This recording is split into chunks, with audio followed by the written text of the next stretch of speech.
La chanson dans les cours de français, c'est d'abord faire entrer dans la classe l'univers extérieur, faire entrer le monde extérieur dans la classe. Donc dans ce cas-là, c'est la chanson. Et en fait, on apprend une langue toujours avec les cinq sens. C'est-à-dire on ne peut pas apprendre une langue avec seulement la raison. Donc en fait, faire entrer la chanson dans la classe, c'est faire entrer un univers non linguistique à l'intérieur de la chanson. C'est ça l'idée. Et en fait, depuis quand? Mais depuis toujours, parce que la chanson, c'est fait pour être chanté ensemble, c'est fait pour être écouté, c'est fait pour danser. Et c'est aussi un message en fait par rapport à l'apprentissage du français. C'est-à-dire que souvent on dit apprenez le français, c'est pour plus tard, c'est pour apprendre à travailler, etc. Mais on a envie de dire surtout, le français, c'est aussi pour faire la fête.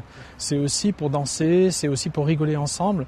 Et je crois que ça, c'est un message très important à faire passer en fait quand on apprend le français. Et en même temps, bien sûr, on apprend la langue, c'est-à-dire qu'on va travailler avec la chanson sous tous ses aspects, la musique, l'instrumentation, les arrangements, l'artiste, l'interprète, le texte avec son contenu, également les clips vidéo quand ça existe pour faire entrer justement l'image aussi qui est un élément important.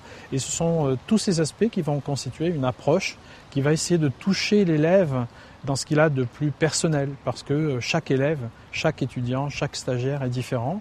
Donc certaines personnes sont attirées par de la musique très rythmée, d'autres par de la musique très romantique, d'autres personnes par la beauté de l'interprète, qu'il soit masculin ou féminin. Et donc l'idée, c'est justement d'apporter la diversité à l'intérieur de la classe.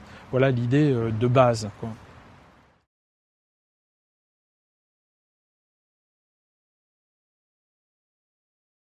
Disons que l'univers musical, c'est un univers mondial. Donc sur l'univers musical, la France représente à peu près 6% du marché mondial.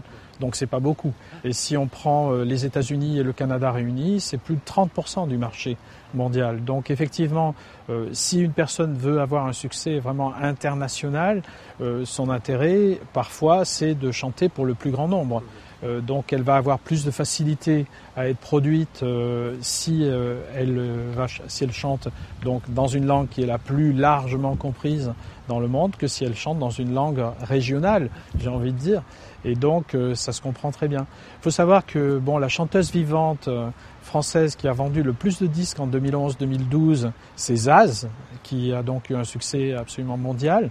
Le musicien, l'artiste français masculin qui a vendu le plus de disques dans l'année 2011, c'était David Guetta, donc qui est en fait un musicien internationalement connu, qui fait danser sur des rythmes qui sont les siens, et on peut être que content. C'est un artiste français quelque part qui apporte de la notoriété aussi à la France.